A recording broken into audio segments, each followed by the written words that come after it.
G'day, Shah here once again.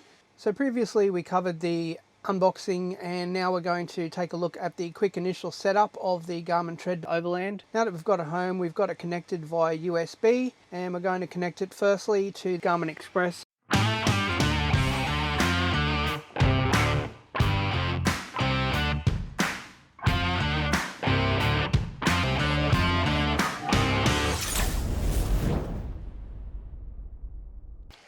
What we're going to take a look at right now is Garmin Express, and what that does is host all of your devices and you can update all of your devices from there. So what we're going to do now is add our Tread to that, and what that does also is adds the devices to your account. So Garmin itself is aware of what devices you have synchronized to your account and what devices you own. So what we're doing right now is just setting up the name of our device and doing our first update.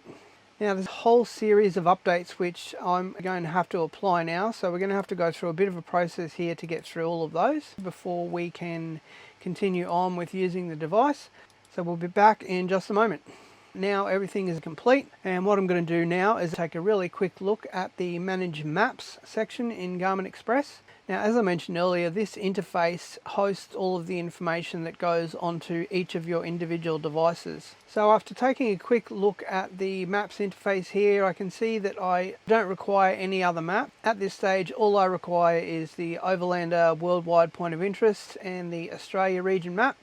But just to let you know that it's really quite easy to load different maps onto the device and just select Apply Changes and you're done. So now that we've synchronized that, we're all up to date and we're good to go with the next step. Now to this point, I've mentioned two very specific Garmin applications and interfaces. The first of which is Garmin Express. Now what that is an application that is a standalone application that sits on your computer.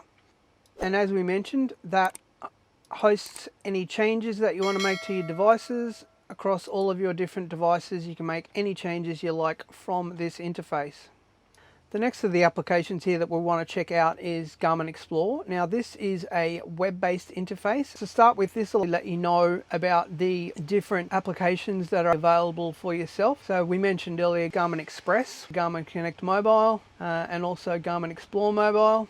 So what this interface here at Garmin Explore does is lets you know about all of the devices that Garmin is aware of that you have. And from this interface itself, you can manage any subscriptions that you may have or any purchases that you may have made through Garmin. So you'll see from this particular screen as well is you can go under plans and devices. You'll see I've got my Fenix 6 Pro, my Tread Overland and my Overlander, which I have as well. Now what you'll also see under the Tread Overland is subscriptions, and you'll see underneath there I've actually got Activate.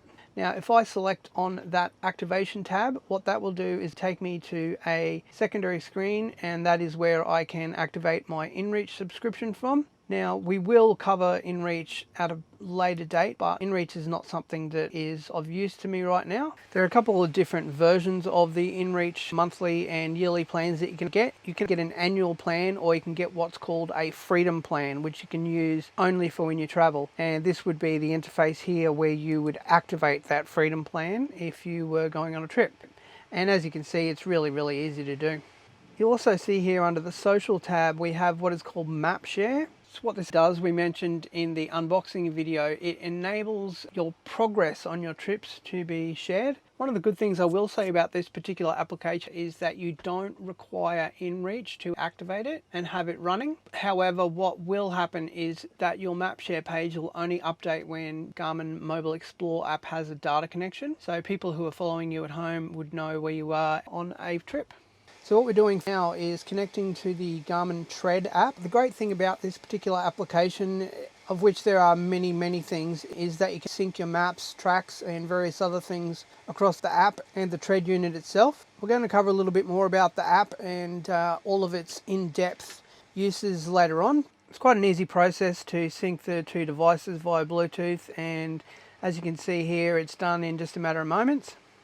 Now that both these devices are actually synchronized, we can continue more along with our setup of the Tread and the Tread application itself. So now that we've got the Tread app and the Tread itself synced, we're going to quickly synchronize and set up our vehicle profile. So what I'm doing here is setting up the on-road and off-road profile for my vehicle, and what you do with that is set up the width of the vehicle. One of the great things about the new Garmin Tread is that routes are now programmed and specific to the size of your vehicle. We're going to take a little bit more of a look in future at the comparison with what's changed between the Overlander and the Tread, but as I mentioned last time, we're just really quickly taking a look right now at what the Tread can do straight out of the box.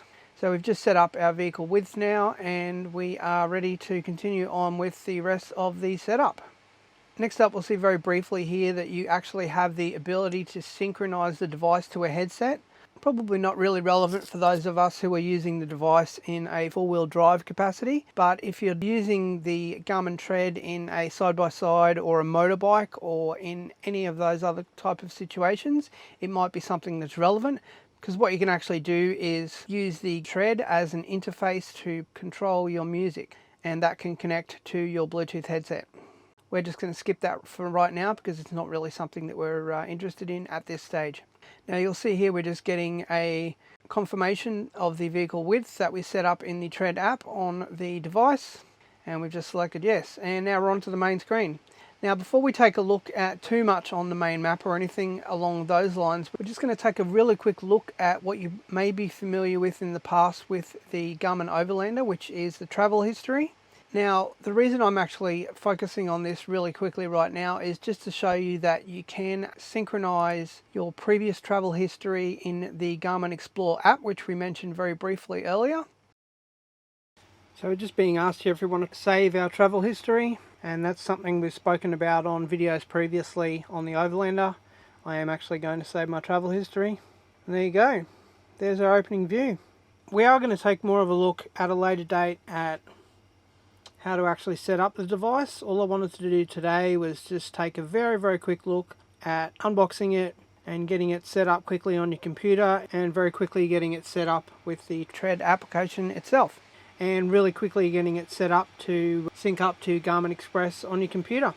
Alright, that's going to wrap things up for us this episode. So what we're actually going to do at a later date is get to know a heck of a lot more about what the Tread application can do in conjunction with the Garmin Tread Overland Edition. Next time we catch up, we're going to take a look at the beginning comparison between the Garmin Tread and the Garmin Overlander and see what the differences are.